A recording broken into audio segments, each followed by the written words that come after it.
Abbiamo chiesto come dire, un rinnovo contrattuale che possa recuperare il potere dell'inflazione del triennio precedente e ha messo in fila anche l'inflazione di questo triennio, e quindi è chiaro che abbiamo chiesto un rinnovo molto corposo. Poi c'è tutto il tema della salute e sicurezza, che per noi non è un costo ma è un investimento, considerato che questo settore è un settore che ha il più alto numero di incidenti mortali a livello nazionale, quindi è chiaro che su questo bisogna fare una riflessione molto ampia. E poi c'è tutto un tema di riordino del gap generazionale, nel senso che i nuovi assunti a volte vengono assunti di fatto con retribuzioni un pochino più basse e indennità più basse, quindi c'è la necessità di riallineare. Sono queste le rivendicazioni messe sul tavolo da parte di lavoratrici e lavoratori del comparto dell'igiene ambientale, che hanno proclamato uno sciopero nazionale e che a Treviso si sono radunati davanti al municipio per portare le proprie istanze al presidente di ANCI Veneto, Mario Conte. Problemi che oggi riguardano oltre 8.000 lavoratori veneti e 85.000 in Italia. Allora, a Treviso c'è Contarina,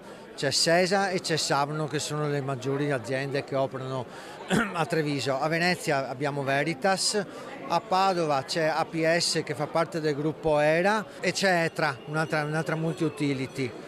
E a Verona c'è AMIA, un'altra azienda pubblica, e poi c'è Ecoambiente Rovigo. Oltre a questo, sul tavolo anche il diritto allo sciopero, normativa troppo restrittiva per i sindacati e che le controparti datoriali vorrebbero invece ulteriormente peggiorare.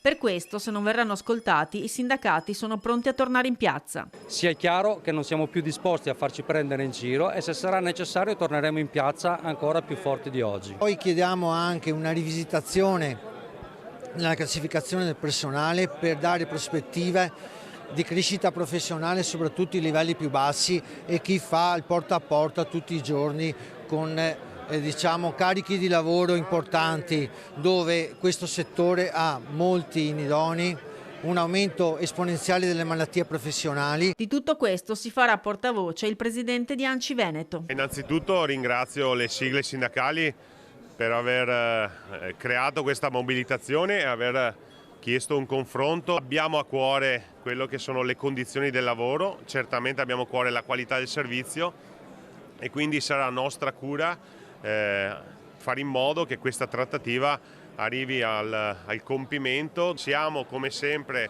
a fianco alle sigle sindacali e ai lavoratori, ci vuole anche la volontà di chi sta sopra, quindi ARERA, che sia disponibile a ammorbidire la sua posizione e consentire ai sindaci di adeguare le tariffe.